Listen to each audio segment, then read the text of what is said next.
So it's the 23rd of May already, and I've just had a pop into Studio 102 in the Barbican, and you're two artists that have just opened up the latest exhibition here.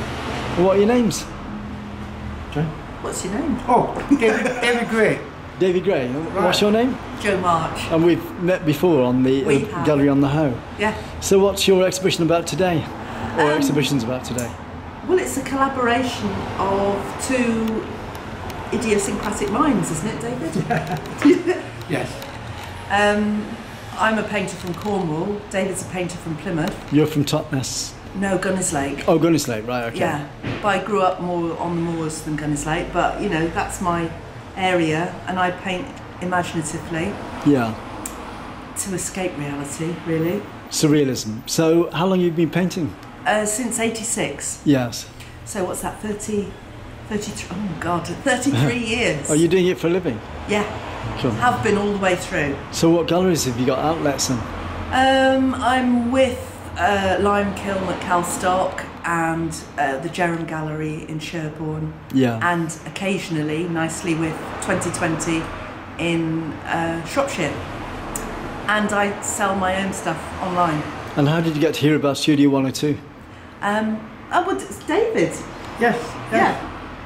That's how we've because we know each other over many years. And we know people that have exhibited upstairs. Yes. So I just thought, I've got to hire downstairs when it opened up. And I thought, who can I exhibit with? Jo immediately came to mind. Yeah. And she's agreed. Yeah. Do you work in similar styles? No, I wouldn't say we're similar at all. We're both very, what you might call... My style changes continually. Yeah. I painted in a realist style and then kind of went surrealism and any kind of painting that pops into my mind. Yeah. Every painting's a different style. So have you got social network or websites? I've got jomarchart.com and I've got a Facebook page which is Jo March Art. So those are my sort of working sites, really. Okay, do you want to show us quickly around your work, if that's all right? Yeah, David, do you want to go first? Yeah. Could we start up there? Yes, fine, David, thanks.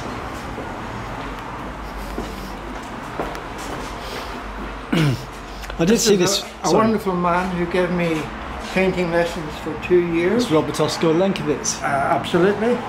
Wonderful man. And as you can see... he was based in the Barbican as well. He was. He had a tremendous library and he was very prolific in his art. Yeah. Your interpretation of him is very good. Oh, thank you. Who's the guy behind him? He used to be on the cover of an American satirical magazine. Was it Punch? Called Mad magazine. Oh, Mad, yeah. I've seen the face before. And he's Alfred E. Newman is his name. Yeah. But as you can see, I get different ideas and I'll paint in completely different styles. Yeah. The same as Jo, the style has changed over the years. You can tell when you see an early Jo March and a contemporary one. Yeah. So, same with me. Are these local scenes? This is Mount Edgecombe. Yeah. Was that this year or? Oh, this is 3 or 4 years old now. Yeah. This is the well at Mount Edgecombe. Yeah, I know that. You walk past that. It's a beautiful walk, isn't it? Mm. And again, it's bluebells in Mount Edgecombe. Yeah. So long have you been painting, David? I've been painting for 55 years. Yeah. You think I'd have got better, wouldn't you? You're very good. Are you a professional painter? Well, that's all I do now. Yeah. But I'm also a playwright. Oh, right. So what sort of plays do you write? I've written one about Vincent van Gogh. Yeah. The true story. Yes. Not the myth that we're all familiar with. He actually came to me in a dream. Yeah. And told me that his doctor had shot him.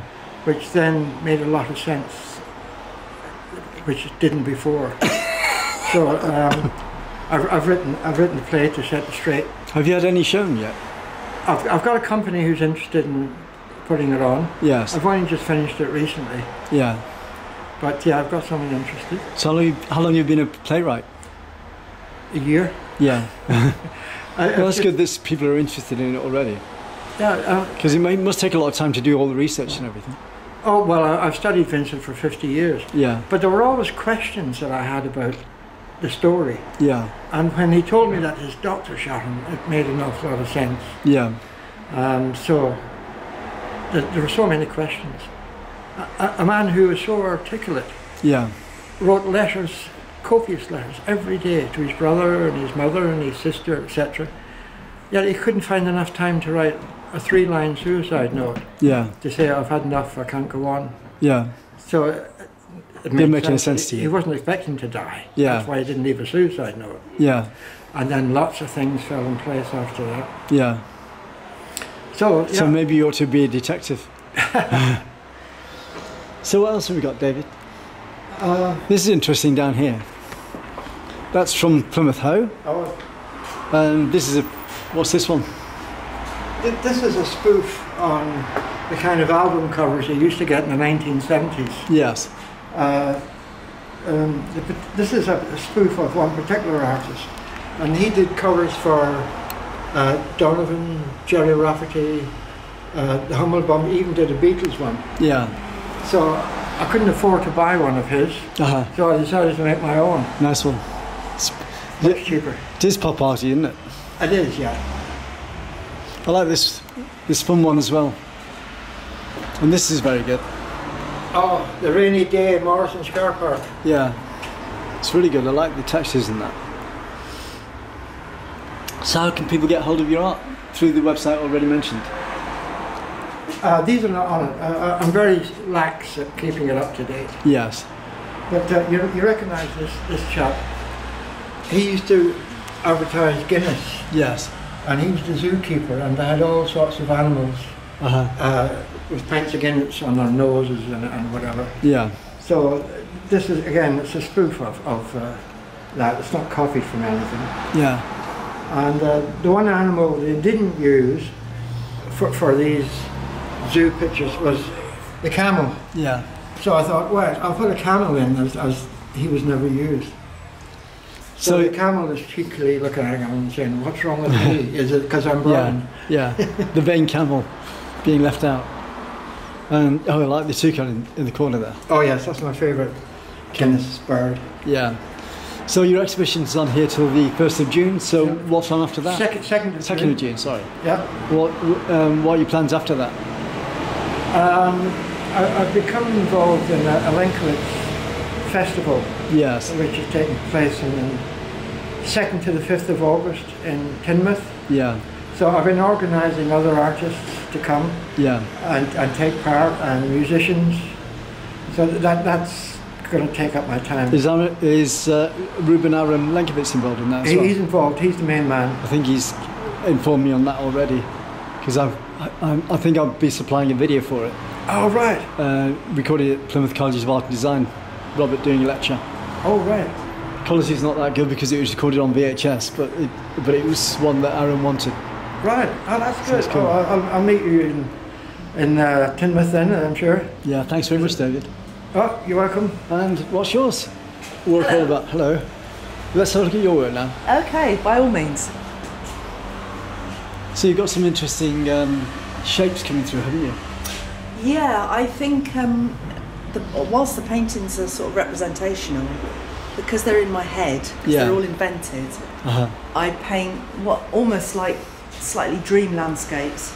So whilst it's, clearly local, it's clearly got Cornish geographical things. It's always got big hills, trees on the top.